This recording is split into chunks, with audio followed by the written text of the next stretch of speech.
Ladies and gentlemen, good evening and welcome to the Minus the Rumors podcast for September 26th, 2015. I'm Ed from Zero Plays Games, joined with Crimson Rose and Dano from Not Quite Nerds. Lindsay couldn't make it in this weekend. Yes, very busy week of real life sucky work things. Right. Let's get into it. Dano, what's going on with Yes, Rocket League? Rocket League, one of the best games of this year that I've started playing. They just had their 1.05 patch, which changed a few things and this and that, but now, just after the patch, they've announced their new DLC called Revenge of the Battle Cars, which will be coming in October. I don't think there's an exact day yet for the release, but it's going to be sometime in October. It's going to come with two new cars called Scarab and Zippy. So it'll be interesting to see what those look like. Also going to have 12 new decals, 6 each for the new cars that are coming in. And what they're kind of hinting at is like just a plethora of new paint types, wheels, rocket boosts, toppers, and antennas. So it's definitely going to add a lot more aesthetics to the game. And they are going to be adding a couple of new stadiums too, which that's what I'm really looking forward to. Because I like being able to have a change of scenery while we play. But yeah, I thought this was very noteworthy, especially since, I can't say it enough, this game is one of the most entertaining, just best games I've ever played. Yes. And it looks very simple for what it is. It's a very simple premise and concept. If you haven't played it, I strongly encourage you to buy it and play it directly after watching this cast. So I need to buy it and play it tonight then. I've never played Rocket League. I've seen it played. It looks absolutely amazing. I just don't think I have the spatial awareness in a virtual world to keep track of things. Well, I mean, and you've got, in this game, you've got multiple camera modes, and I find that, for me to really stay aware in it, I use the ball camera, so you're constantly focused on the ball. Oh.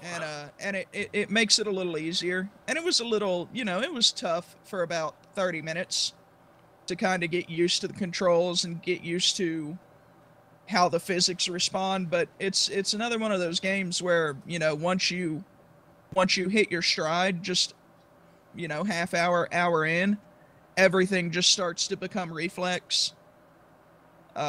And I'm still by no means good at it, but it's super fun.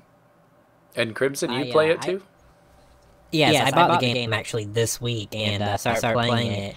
I opened it up for training and then like some single player stuff. At first, I thought it'd be very difficult to learn all the controls, figure everything out, how things work, how things interact with each other. But it just clicked so fast, and it's addicting. It's honestly extremely addicting. How fun it is, how smooth it is. The graphics look great. The game style, gameplay, all of it's amazing. I actually wouldn't mind them adding a few more game modes, some twists on the matches, but yeah, I'm actually hoping to see that sometime next year in more DLC.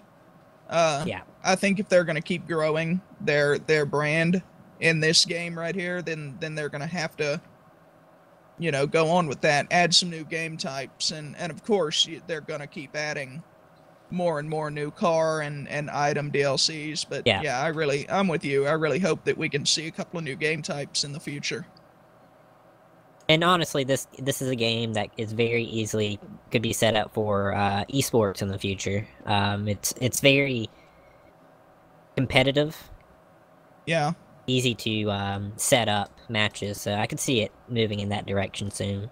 Yeah. Well, and I think I'm pretty sure they already do some esport events on it. It's not a massive esports event yet. Chances Yeah. are, at most of the bigger esports events, it's going to get overridden by League of Legends and Yeah. things of that nature. But I think it's already breaking into the esports market too. Nice. Because I've watched a couple of YouTube video, almost mini documentary style things on competitive players. So Yeah. yeah, I would love to watch this in a major esports setting. And I So, will say about the game is you can play with a controller, but I personally don't have a controller. I tried it out on the keyboard. It works amazing on the keyboard. The controls for the keyboard very simple, very easy to use. Yeah. Usually games that are mostly supposed to be used for the controller have terrible keyboard support. Complete opposite. It's amazing on the keyboard. Yeah. Maybe you can give some pointers to our mutual friend Warp Gesture, because he There's no he hope. can't find the jump button to save his life. There's no hope for him. so is it just a 2 versus 2 game mode? That seems to be all I ever see on it, or is it 3 versus 3, 4 versus 4? 2v2 is the Two- most popular game mode that a lot of people play, but I think I know it goes up to 3v3, and I think they have a It goes up 4v4. to 5. Goes up to 5. 5v5. Oh, well, Yeah. yeah, that's Yeah, big. it goes from 1v1 to 5v5. Yeah. Uh-huh. So you believe- don't need a I friend to believe- play it. Oh no, you can play single player campaign mode and set your AI difficulties. You can hop into random lobbies, and their lobbies are interesting too, because they've got two separate style lobbies of more like just a hop in casual play style lobby, and then more of a structured ranked lobby that you choose from. So I like that too. Yeah. But yeah. That's really, really, really interesting. I'm going to have to go get Rocket League tonight.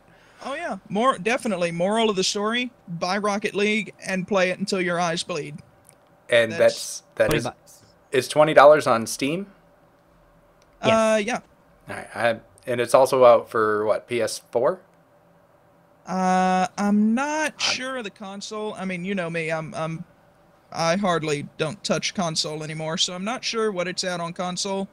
I'm pretty sure PS4. It might also be out on Xbox One. Don't quote me on it. Okay. But yeah. All right. Well, at least it's out for PC because, PC Master Race. Or so we all thought. Yeah. Apparently, the PC is no longer the reigning champion for gaming platforms. Can you guess what it is? Enlighten us, because I never thought this would happen. I don't think any of us with multiple $1,000 computers would think it would happen, could think it would happen. Mobile devices. And we're not talking designated console style mobile devices such as the Nintendo 3DS or the PlayStation Vita or, oh geez, what's the other one? Oh wait, Microsoft doesn't have one yet. We're talking cell phones and tablets are taking over the gaming world. That's a heavy blow. According to the Well- NPD group, I'm sorry, go ahead.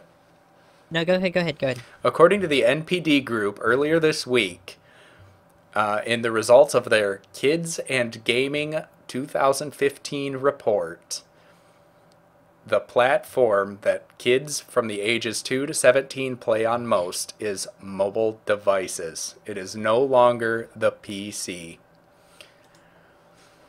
That's a sad day. Only 45% of children ages 2 through 17 play on computers anymore. I know you want to say it, Crimson. Go ahead. Well, I think the simple statistic here is more kids are gaming these days, and younger kids have access to phones. For some reason, parents think it's a great idea to give phones to their children as soon as possible, so that's how they have games. Obviously, a 12-year-old is not going to have their own computer. They may have a console, but that's the thing. The younger generation is going to have access to the mobile games, and then later on, they'll probably move to either consoles or the PC, because the consoles and the PC still are far above better than, your cell phone, because it Oh can yeah, only do so gaming much quality is gaming quality. just worlds ahead. Right. Once they get jobs, they can either switch to the PC, which is still the best, or a console. I think that's why this is happening. It's just because so many kids are gaming now. Yeah, So, Different than our so time. many kids have access to cell phones and tablets. that's kind of the thought Yeah, process I was going to go with. Is, when you're looking at 2 to 17, exactly like you said, Crimson, they're not making their own money. And, you got to think about it. These are parents that are buying all of their children's gaming equipment. And though there's a lot in the computer world that's come down in cost from years ago, overall, it's still a very expensive venture to get a nice, high-quality gaming computer. And so I think Yes. that that's probably one of the issues. I would love to see a statistic on 21 through 31. Give a decade, there, Well, and see what people are playing. maybe the NPD group needs to do a gaming for older farts like us 2015 study. I'm pretty sure we still are PCers. Oh yeah. And By far. I'm glad Crimson mentioned console gaming. Console gaming is down as well. Except for the 8th gen consoles, aka the next gen consoles, which are, let's see here, that'd be the Xbox One and the PlayStation 4 until Nintendo releases their NX. That gaming is up on the newest generation consoles. But Well, that's the closest. That's the closest the consoles have ever been to the computer gaming, because now there's always been a huge gap between the two, and now the console gaming is, especially Microsoft's Xbox One, is getting very close to capabilities that PC gaming has, but they're starting to eke it they're out. closing the gap. right. It's pretty much the same engine anymore between console and PC. It used to be vastly different. Yeah. Yeah, that's why You can just do more with the PC. Yeah, it's also why next gen console games tend to release their PC port like pretty much right after. It's the same code. It's I was just about to go there. That, it's nice that we've hit that trend for that exact reason. It's so much easier and simpler to port games. Yeah. Portal. Sorry. Go ahead. Yeah, I was just gonna say that I feel like this is all very slanted. Look at the 2 to 17. I mean, if you look at the entire whole, it probably is still, mobile, because, back in our day, I can't believe I can say that at 21. We, the few of us that decided to start gaming, it was PC, it was console, but now all the kids are gaming on the their phones. So what I'm trying to say is there's more kids gaming now than back in our day. Back in our day, gaming was kind of a niche thing. Now it's like that's what everyone does. So yeah, right. I mean, I was already working and paying for my own things by the time I had a phone that was capable of running any kind of high quality game. If for what you can call high quality on a mobile device. I can't tell you how many countless hours I've got in Snake. Yeah. yeah. Yeah, I still remember going to a website and somehow managing to find out how to download a little accessory Snake game on my BlackBerry Curve. And I mean that wasn't even that long ago. That was back in 2007 or so. And then, to look before that, phones weren't what they are now. Right. You know, I play mobile games too. Uh, Most recently, I've gotten into Brain Crack Trivia and Yeah. Fallout Shelter. Oh yeah, Fallout Shelter still takes up a ton of my time. Before that, it was Robot Unicorn Attack 2. And now, mind you, these are all free to play games. Yeah. That's So, a big part. so that's where, you've got the rub. There's nothing in this world is free. Oh Um, yeah. and, It's all. and pay to win is pretty much illegal. But microtransactions, Mm-hmm. do you buy into them? Do you Yeah. ever buy micros? I am tempted quite often with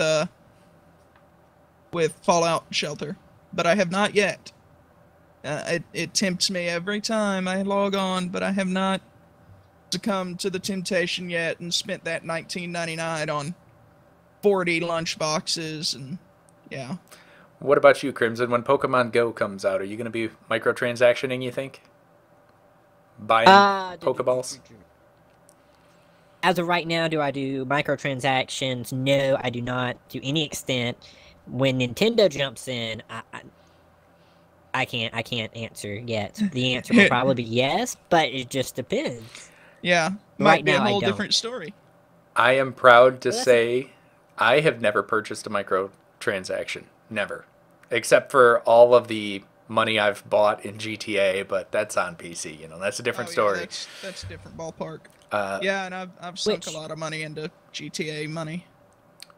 Which, to connect two different things, as you brought up, you happen to bring up the Pokemon Go, is since mobile gaming is, right now the most popular thing, Nintendo's jumped into the mobile gaming. So if this tends to be the trend, are we going to see, Microsoft and PlayStation really jump into it? Yeah, right. and I mean I know that could even extend further out to if people start realizing how popular mobile gaming is going to become, what's it going to do to the manufacturers? What's it going to Yeah. do to to Samsung's next phone coming out? Well, not next phone. They'll launch 10 phones before they have a new idea. But with their 2018 phone that launches, is by that time are we going to have basically Quad small- core water cooled Yeah. phones with 16 Yeah. gigs of RAM? small Which- frame mini computers in our hands that actually function well enough to Which- play computer games. It'll be interesting to see what they do. Which the most interesting for me, the difference between mobile gaming and console and PC is the phones change so much so fast, from the hardware to the software to everything changes in a heartbeat. They've always got a new phone coming out right around the corner, where the consoles, you get a new console every 1, 2, 3 years. The PC, you just change out parts. You're not going to go and get a new PC. So that's, how is gaming going to keep up with the constant change? I mean, I'm not going to go buy a phone every 2 months just to keep up, to get Yeah. the latest edge, but Right. But Yeah. you can always download the free games and then pay for it in microtransactions. And apparently, microtransactions are up 20%. That's 2 out of every 10 people are using microtransactions regularly in games between the ages of 2 and 17 years old. mom and dad's credit card, not my money. 2 to 17. 2 to 17. They got a credit card, they got a debit card. I think not. Mom and dad's money. That ain't my money. Yeah, I think there is. I think there's quite a bit of problem with that. I know even people in my own family. I've got family members who've had a problem with young children not even knowing what they're doing, going in and buying just absorbent amounts of stuff for high dollar cost. And yeah, that can be an issue, especially when you're when you're handing your $700 iPhone with your life's information to a 3-year-old. Yeah. Right. it might get ugly. I'm glad you mentioned the And iPhone too. They've got that, what is it, the password holding and credit card information storage app on it. You just put Yeah. all your information in it. What is it, passkey? Samsung. Yeah, Samsung has one too. Yeah. That was the first thing that got deleted from my Note when I bought it. Yeah. Yep, I'm not all about having all of my information locked away in something so no, easily carried no, off. Mm-hmm. no thanks. Which, there's a point I was going to make, but I don't remember. You were going to talk about the portable gameplay versus... Oh yeah, portable device gameplay is also down. Pretty much the same amount. Yeah. That includes your 3DSs. 41. Yeah, 41%. You're talking 41%. It's down, and I think that's probably because it's easier to grab your cell phone that's always going to be on you Yeah. than grab your 3DS, which is a little bit bigger, not terribly much, but you know. I think that's two-part. Obviously, part of this is going to be the mobile, but I think besides that, it's a two-part. Part of it is we've got the Xbox One and the PlayStation 4, the newest, this is next-gen stuff. This is what's hot right now. You know, your handheld stuff just isn't hot compared to that right now. And I think the second part is right now Nintendo owns that market, and there's not competition. There's not, people driving to make something better. There's not competition. There's not ads. It's just Nintendo owns that market. No one can deny that. So I think that actually hurts them in the long run. So I think that's, those three things have pushed portable device gaming way down. Speaking Yeah. of driving, I don't own a 3DS. I never have. I've never owned a PlayStation Vita. I've played on multiple portable devices, though. Played with them. And it seems like everything requires a disc or a cartridge. Can you download games yet? Be at home, hooked to Wi-Fi, and download a game to a 3DS right now? Or do That's a you good still have to question. go to I the don't know store and buy the game? That, Yes and no. okay. The Wii has their own online store. Mm-hmm. I mean, Nintendo has their own online store for, your older games you can download. Right. Don't know how much they have to select on the portable, but they do have that option. Okay. But anything newer, you're still gonna have to go Go to into the a physical store. location. And if you're between 2 and 17, I can tell you there's probably only 2 years of that have free roaming access and probably a part-time job to go to the store and buy a game at full price. Yeah. Yeah. Huh. And you can't really get DLC with the portable gaming stuff. Right. Yeah. They're very limited. It gets... I tell you, I loved portable gaming when I was much smaller. I had every Game Boy since I didn't quite catch on right at first, so I didn't have an original Game Boy, but I caught on in the color era. I had a Game Boy Color, then a Game Boy Advanced, and working my way up through those. And I liked it. But in the recent years, I mean, it's been a long time since I've bought anything that was a portable console style. I bought one of the very first PlayStation portables, and I very quickly burned out on that. That was just a very expensive paperweight. And the same thing with the Nintendo. What was the first iteration? Because it wasn't a 3DS, was it? Was it just a Nintendo 3D? Nintendo DS. DS, that's what it was. Wasn't a 3D? It was a Yeah. DS. And then the I DS still Lite, have and one of then, yeah. Yep. I still have one of the first generation DSs, and same story. I played with it for a couple of weeks and thought it was cool, and then it became a paperweight. I honestly couldn't tell you where either one of them are right now, because they've been buried in a drawer for years and years on end. As you've been talking, I've been like showing off, like, all right, here's my Game Boy SP, here's my Game Boy DS, my Game Boy Color sitting around somewhere. Like, here's the charger for it right here. Here's my I've got Game Boy Color games sitting next to me. I personally still play, the portable, the DS today. I mean, Yeah. for me, I still do that. Is a driving force behind that Pokemon though? What do you No, play not on it? always, actually. What do you play mostly on it?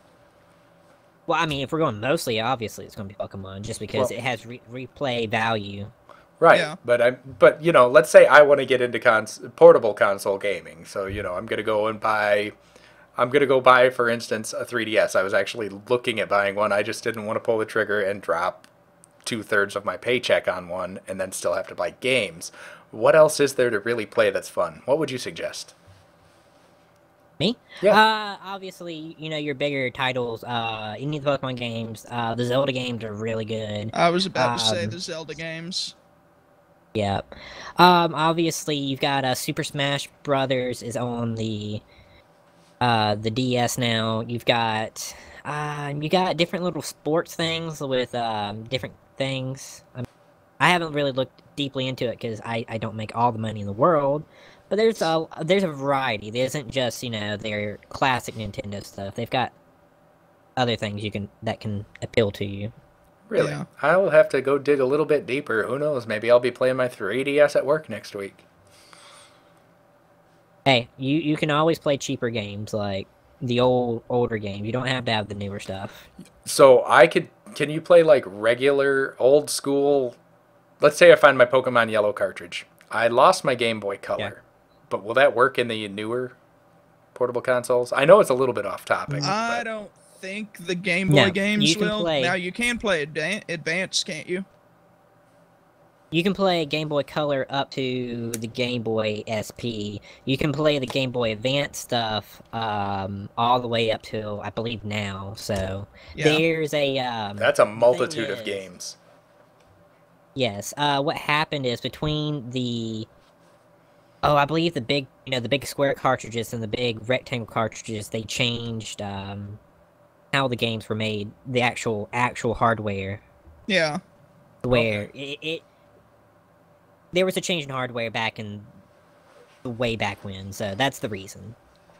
All right. Which I actually ruined a Pokemon Yellow game by doing that. I got two. What I did was I saw that the contacts, the pins inside of the cartridge were still the same, but for some reason they had added an extra notch that wasn't on the yellow. And so what I did was I got my DS and I took a knife and I carved out that notch on the yellow cartridge, and it played. It did play, but it no longer saved, and portions of the game were just kind of buggy and broken, so I basically bricked that too. That was not my brightest moment, because that was like, you know, all the way circa 90s original Game Boy Yellow cartridge that I just ruined. Not Game Boy, Pokemon Yellow cartridge that I ruined. Completely off topic. I just looked up Sega Game Gear. Do you guys remember those? The Sega handheld? Oh god, yes. You can buy them yeah. refurbished online for $119. That's amazing. Yes. Now that I still have my- that sounds like something I'd go out and buy. I still have my NES. I got two of them. Oh, wow. I think my oldest Yeah. system that I have is a 64, Nintendo 64, and then my strangest is I've still got an original Dreamcast somewhere Wow. buried in a closet. With functioning controllers? Yes, with functioning controllers and functioning little memory slot chips that go in the controllers. Wow. Nice. Yeah. Back on topic. I just wanted to bring up a little bit more about not the PC, but the mobile is now a part of this. Is because it's so popular. We have the eSports has gone to mobile gaming as well. Yes. We talked about at the beginning of MTR. One of our first stories was actually this: is how mobile and eSports have now crossed paths. Yeah, it What are your is. guys? It's interesting. It is really interesting, honestly. I'm six one way, half dozen the other, because I'm not huge into esports. I don't really sit and watch, and I don't have my favorite players or my favorite teams. But I'm interested and intrigued by esports. And the fact that they're lapping mobile games in with games that used to be straight up console, sports rated stuff. Like, when I hear esports, I think League of Legends. I don't think Hearthstone. Yeah. When I hear esports, I think Call of Duty. I don't think Minecraft Pocket PvP tournaments. Yeah.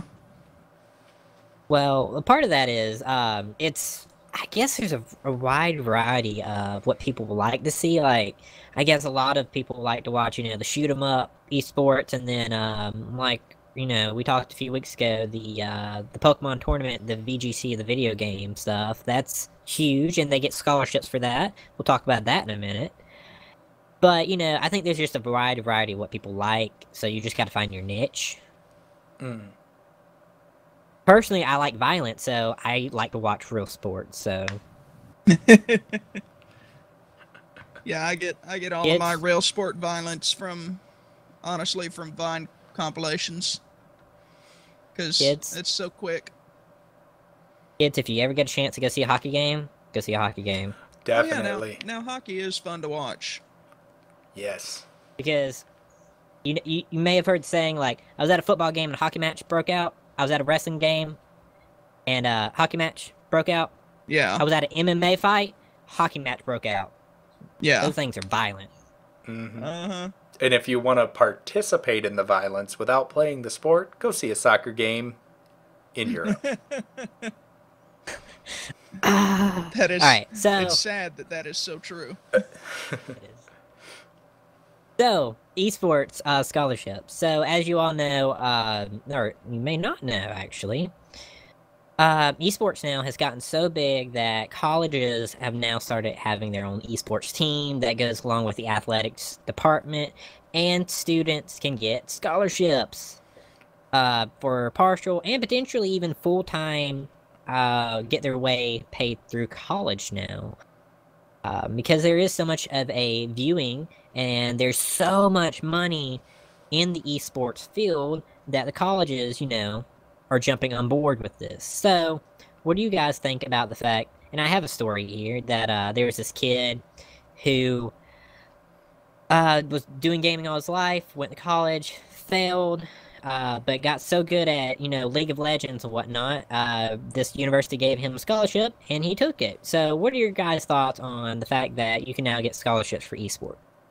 Yeah, I actually had no idea that this even existed until just yesterday. I knew it was a thing. Yeah, I mean, I've done a lot of reading up on it just here in the last 24 hours, basically. And it amazes me that there are colleges that are already, I mean, if you can use a word like progressive for esports, if that's not too overly cliche, it's amazing that there are colleges out there that are this progressive to say, you know what, we're not going to make it a hobbyist club. We're going to make this an actual accredited sport for our college. And we're going to pay, like this kid that you're referencing, Crimson, he's diamond rank in League of Legends.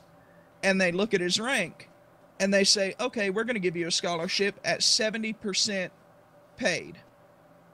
And you're going to come, and from 4:30 in the afternoon to 9 o'clock at night, Monday through Thursday, you're going to play League of Legends as a class.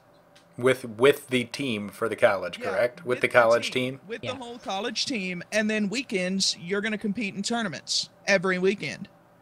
And it's amazing how far esports has kind of jumped just in the past 12 months, really, if you look back. Mm-hmm. It's another thing. I know I probably beat this saying to death, but it's going to be interesting to see where they go with it. Yes. And one of the weird things about college sports, if you play sports in college, you do not get paid. The money, you're getting, free tuition. That's your money. This is actually, with esports, it's kind of the opposite. You're getting your tuition, but you're also doing tournaments on the side. And then whatever, YouTube revenue, whatever, you're still making money from this in addition. So it's going to be interesting if they rule that, esports is going to be equal to sports in colleges, why are these kids getting paid actual cash, and I'm not as a football player. Yeah, that's true. Yeah, and I mean, I guess that's one of those weird kind of social things that it's grown through, because you've never, unless you're playing professional ball, you've never had opportunities to grow up making money playing football until you go, go pro, or, I but I hate to interject, but what about all the college athletes that end up in Gatorade commercials okay, and things like that? You're saying they that's don't a get good paid for point. that? That's a good point. Yeah, and I would categorize that under accessory pay, because it doesn't happen for every player, but it is. I mean, that Um, is a good point to look into. I Uh, would have to Google it, but I'm pretty sure they can't. Like, if they sign a jersey, they can't sell that. If they sell that, they're out. really? They can't sell merchandise. No, no, no, no, no. Yeah, You because cannot sell yeah, they merchandise. don't have a merchandising contract. So I wonder if Um, advertising would be But the but I same think in that's that I think sense. that's why you never see them wearing their actual college jerseys and stuff like that. Yeah, They're always in workout gear, training attire. yeah, that could be the way they get around it if they're getting paid for those. Because they're not endorsing their team, they're endorsing themselves. Yeah, they're just endorsing their own name and the product. Yeah, but yeah, yeah, and I mean, I'm trying. what's that, Krim? I was going to say I'm trying to find out right now if they get paid for advertisement, but I don't believe they get a cent right now as things stand in the NCAA. Yeah, that would be interesting to know. That would be. But I mean, it's still like I was going into, is even if there is potential income for traditional college athletes, it's just, it's a whole different ball game, quote unquote, Uh, when you look uh, at esports, because it's something that had nothing to do with college accreditation kind of, programs, and it was pure for the gaming, and these tournaments have come about and built themselves up into these huge monetary monsters. Yeah, that are in some cases bigger than actual traditional sports events. I mean, Oh yeah. obviously you're Yeah. going to have your bowls and your, like March Madness. Esports will never be bigger than March Madness. No. Esports probably won't be bigger than any of the college football bowls. Yeah, not bigger than any of the bowls, but it's definitely going to trump just a lot of college games. Exactly. It might even trump a few NFL games depending on who's playing and where. Exactly. And that's impressive in and of itself. Now, somebody's got written here on our speaking points. I think it was Crimson. I hope it was Crimson. It might have been Lindsay or even Dano. I think Lindsay added some while she was in her death pit of work. She wrote, "Is this a legitimate reason to receive paid in full, potentially college scholarship plans? Is esports a legitimate reason to receive a scholarship, do you say? What are your thoughts?" I'm going to say absolutely. It's I'm going to say no. And I'm kind of right in the middle. It depends on, I would really have to, I mean, like, overly study this subject and really look into every last detail Yeah. of the, what all perks you get with this scholarship and everything, and how you apply and how you go about it. I know the programs aren't very big right now. It's still very new. But I'm, until I have more data to go on, more information, I kind of sit on the fence with it. Because like this guy that we're referencing a lot, to this one guy, Isaac Crane, who's getting a scholarship at $70,000 paid. He's going into a college that their whole program only consists of 35 people. So it like I said, it's still not huge. and only a few colleges are doing it. So I'd need to see where this trend goes before I make a very Yeah. strong determination Yeah, I'm on gonna whether back it's down yeah. from being full on to being in the gray zone. Because I'm gonna say that being on a college esports team isn't terribly different than someone receiving money to be on a college esports team instead of in like an esports club. Isn't terribly different to me. I don't see this huge differential between receiving a full ride scholarship to play college ball, be it baseball, football, basketball. I don't see the difference. I mean, as long as the esports event is generating revenue for the school the same way that admission tickets and concessions for the actual game would. That would be the key. And that might be where you see a separation. You might see a division of esports here. College esports.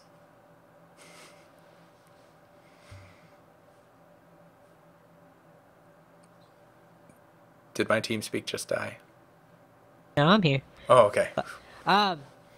Which, that's the thing is it going to bring in money? Because right now, if you have a collegiate, two universities go head-to-head playing League of Legends, what? You're not going to have people, you don't have to pay for a venue, you don't have to, there's a lot less cost into putting it together than it is,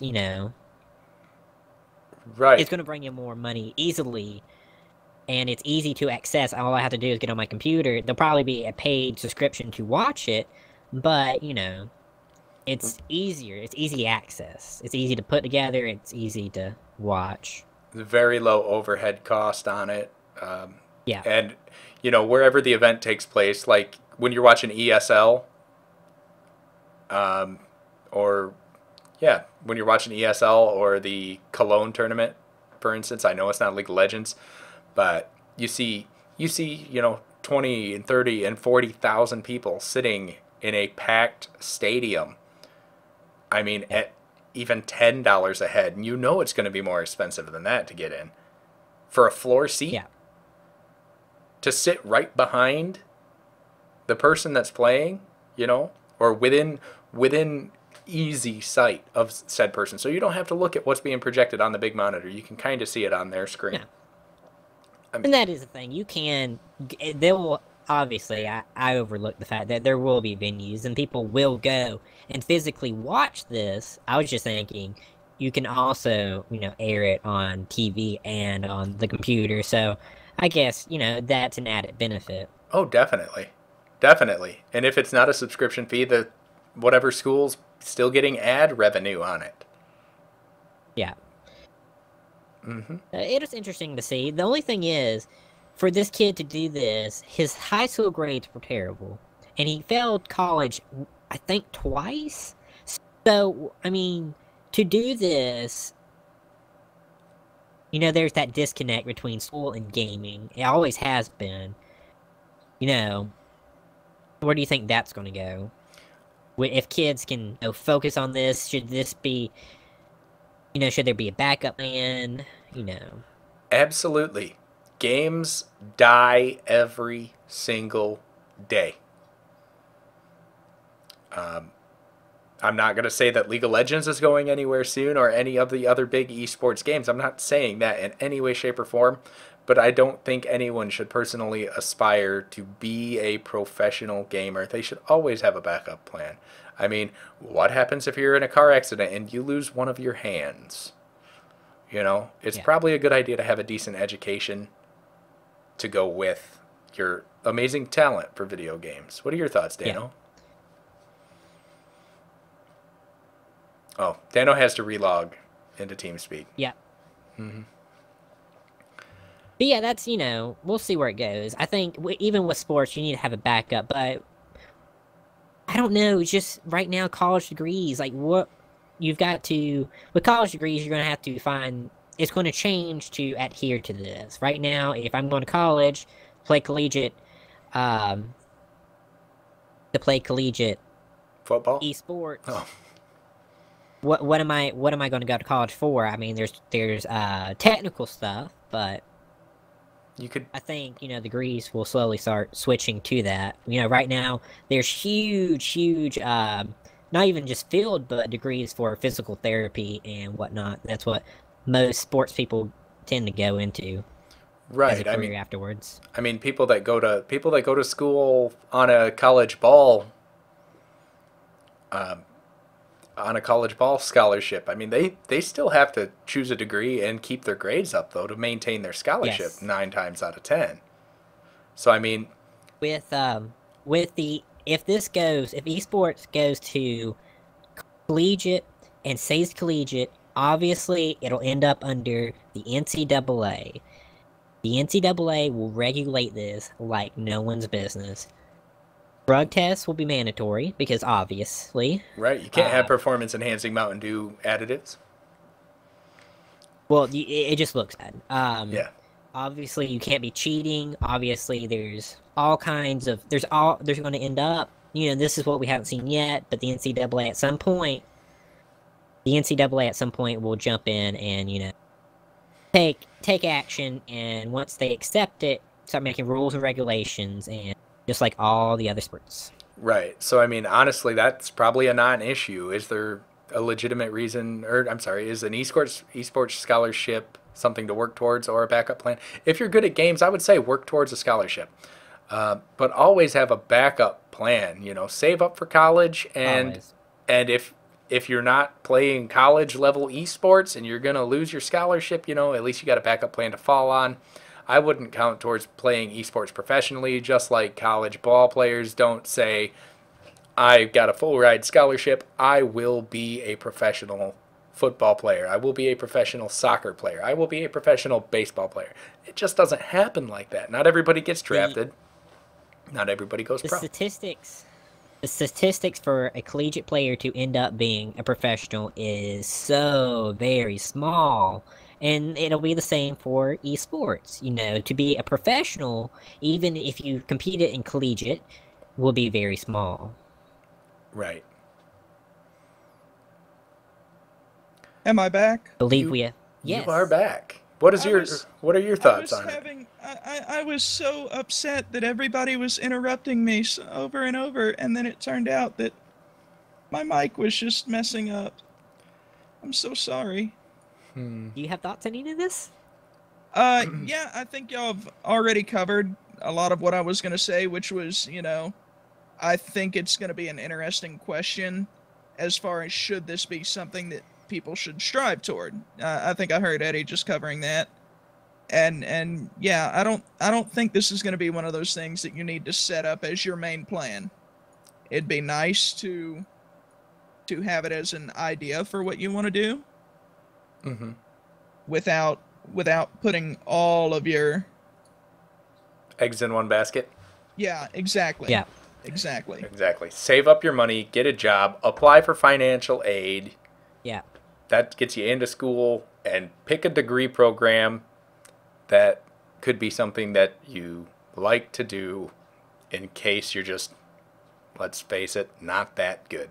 I mean, you're good. If you got into esports in college, you're good. But if you're not good enough, because there's always somebody better.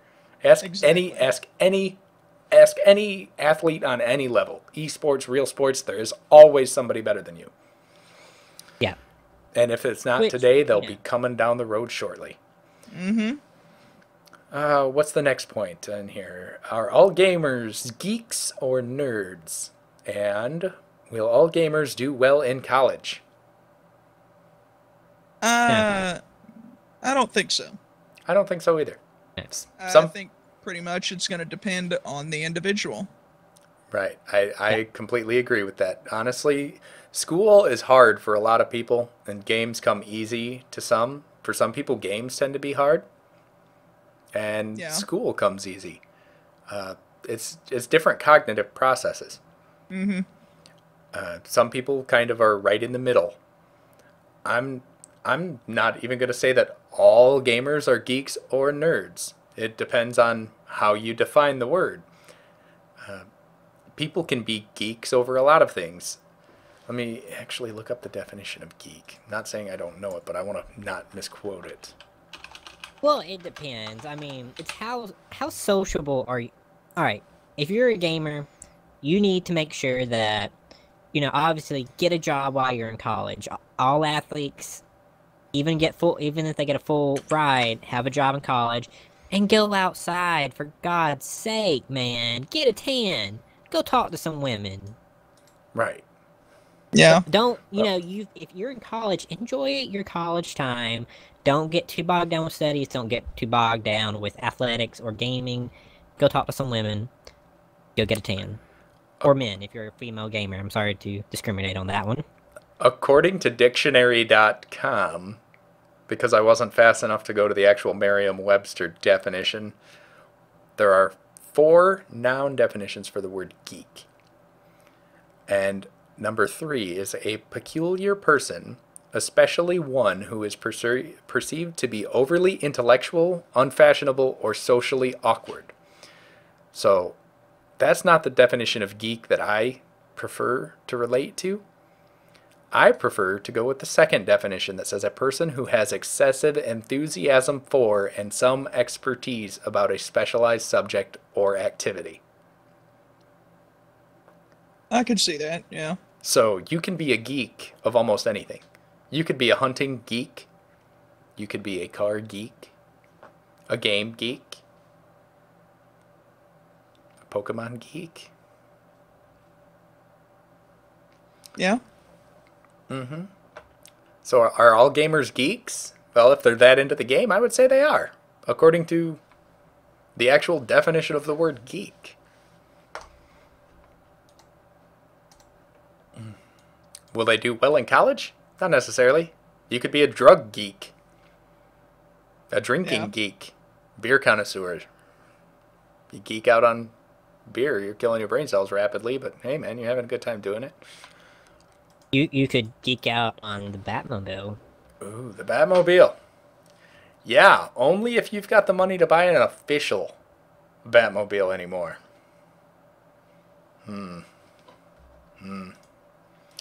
All right, on to our next story. Guys, DC Comics got into a fight with Mark Towell, who is a mechanic from California. In 2011, he was sued by DC Comics for selling replicas of the Batmobile from the old 60s and 60s TV show Batman, with Adam West, and for the 1989 film version of the Batmobile. Sued by DC for selling replica cars. Yeah, that's pretty amazing. Because it's been done for so long. Well, here's the thing. Here it is 4 years later. There's finally a court ruling. DC Comics wins. The Batmobile is completely protected under copyright. Now, Mr. Towell was selling these cars for $90,000 a piece. And he claimed that the Batmobile isn't really functional. It's just an artistic object. People do their own interpretations or do their own versions of famous paintings all the time, and as long as you don't sign it, as the painter, you put your name on it, it's not technically a forgery, it's a copy. I think it would be different if he was making a Batmobile that was unique, a unique style of Batmobile, but it's the fact that he was copying the exact movie one, building the exact movie one and then selling it. I think that's an issue. If he had been making his own unique style of the Batmobile, I think that would be completely different.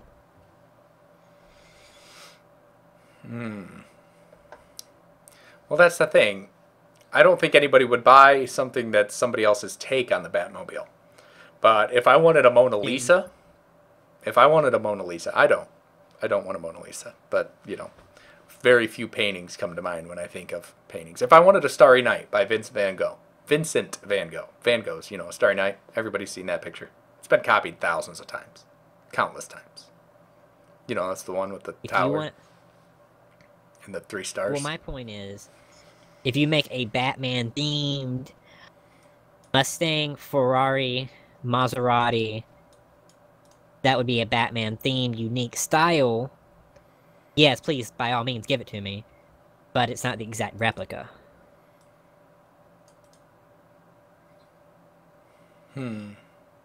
Okay.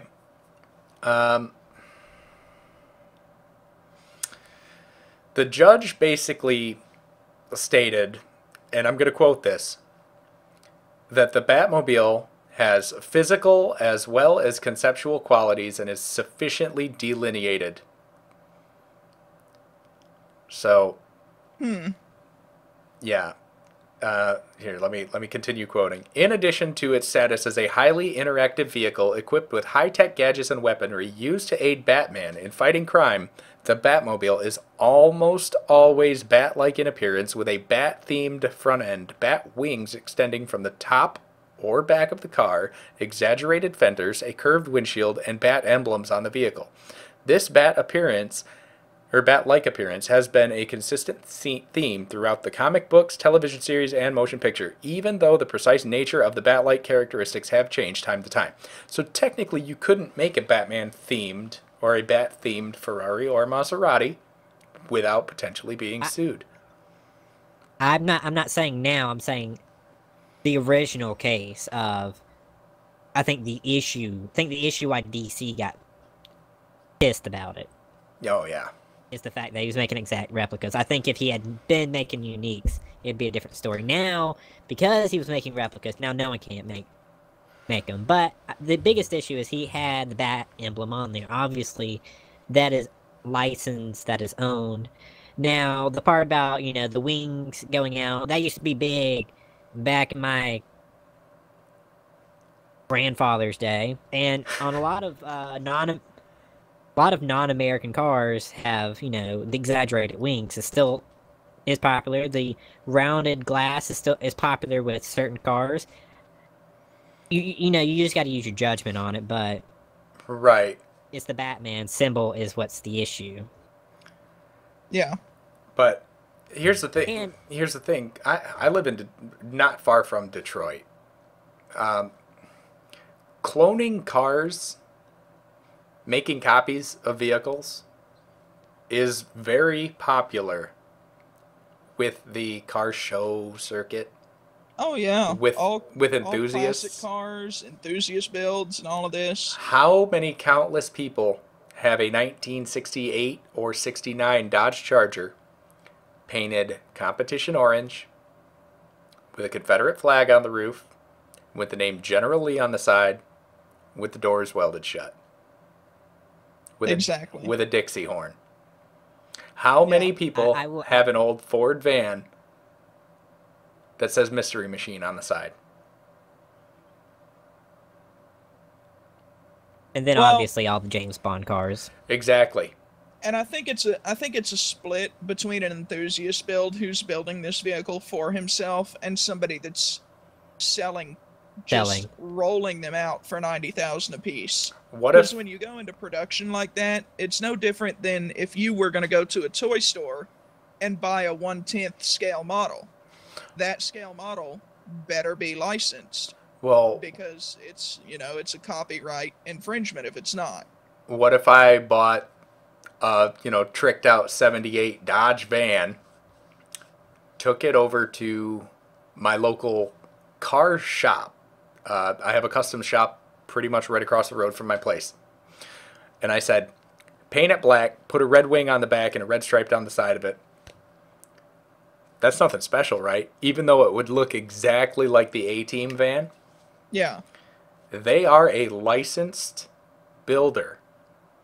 Their main thing that they do is build custom cars and sell them to people.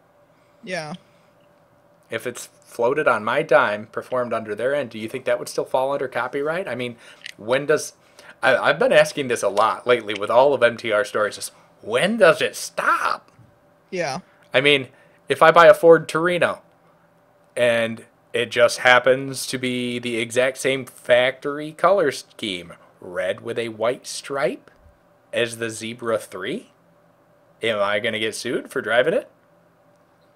Yeah, and I really think it all comes down to the split between buyers getting what they want and the commercial sale, the mass sale. I think is where it's going to end up splitting, because obviously you can't stop somebody. You know, I mean, you've got skilled craftsmen who will build these things in their garage without a shop. So you're talking They're completely yeah. private sector. Yeah, I think that's going to be what it is. If you drive your car that you bought to a shop and ask them to modify it in a way that looks like the General Lee or like the Batmobile or something like that, I think it falls into that gray area of private sector, like you said, and I think that that is the key difference. So that's between yeah. that and this story of somebody who's actively seeking out customers for the sole purpose of buying off of his assembly line of of Batmobiles. reproduced Batmobiles. Yeah. Let's put it this way.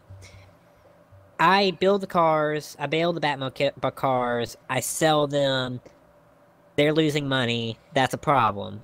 I have my own car. I get it tricked out to look like James Bond. I drive it around. My car, I'm not selling it. I'm not, particularly making money on it. They're not losing money. They're getting free advertisement at that point. Exactly. Right. Okay. What happens if you, let's say, have a wife and she gets pregnant and you got to sell your James Bond ride for a new car? Do you think copyright's going to come into play when you sell a James Bond replica? Don't put it on eBay. Don't put it on eBay? Again, I'd probably say no. Or because would you? This was your personal vehicle, and it's a single private party transaction. Yeah. You're not a dealership. You are one individual. Because, I mean, by that extent, if you sell your collector's edition Lord of the Rings box set, are they going to get you in trouble for redistribution? No, because, Right. It's a private party transaction. Right, in very limited quantity. Yeah. All right. And my part still takes place. It's, you're selling that car, but, it's the one car, and now that person is free advertisement for DC. Yeah. Exactly. It's the one-time stuff. Now, to go back on the point of General Lee, I live in Georgia. How many General Lees? There's plenty. You go down like the South Georgia, yeah, you're gonna see them. You're just gonna see them, and it's just a way of life. It's a way of life down here. That car is a bad example because it's just it's become a way of life instead of being a special car. As a movie icon, yeah, it's so common. Has it lost its luster down there? That's not in any way related to the story, but I mean, there's one in every third driveway. Exactly. It's not that often because most people have trucks, but yeah. We've actually, at my job, we've actually got a vendor that comes around, trying to pawn off his stuff on us. And he drives a brand new Challenger that has been entirely decked out in the General Lee theme. Yes. Nice. And cool. It's amazing. Does he have the Dixie horn?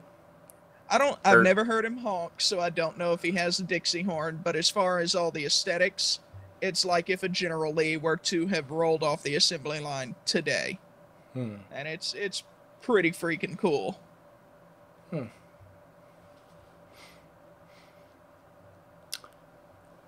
You'd think I would see more movie cars up here, and I don't.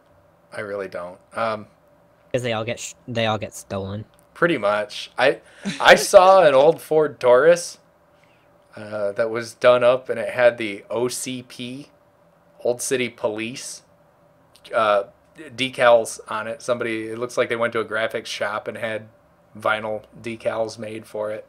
For the Old City Detroit RoboCop. It looked like it might have even been a RoboCop 1 or 2 police cruiser that they were just tooling around it. I mean, the car was just beat right to death, but that's pretty cool. Yeah. Yeah, and I've seen, I've seen the nice internet photos. Somebody posted a photo of I saw it on Facebook the other day, of two vans parked next to each other in what looked like a little shopping center or Oh mall parking yeah, lot. yeah.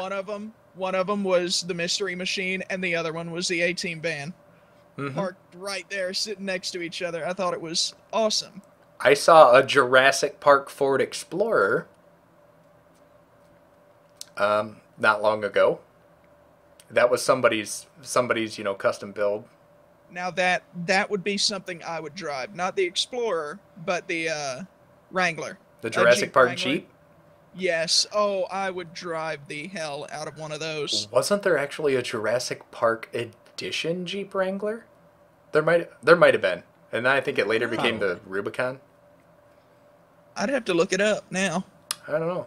Well, we're gonna have plenty of time to look it up coming up very shortly. Honestly, it's getting about that time. About Yeah. that time. So, if you guys have enjoyed this episode of the Minus the Rumors podcast, be sure to follow us on all the stuffs and the things like Votable, Facebook, Twitter, Twitch right now, YouTube, all those fun things. We appreciate it so much. We appreciate you watching because we love you guys. And if you would like to join the MTR cast, then shoot us a link. Shoot us if you're interested, just send us an email at minustherumors@gmail.com. Yeah. Obviously, we're looking for people that are over the age of 18, out of high school, got somewhat flexible schedule. Obviously, you're not going to get paid for this. We do this out of passion. But if you're interested, shoot us an email. But thanks for watching, guys. Everyone say bye. Bye. Bye.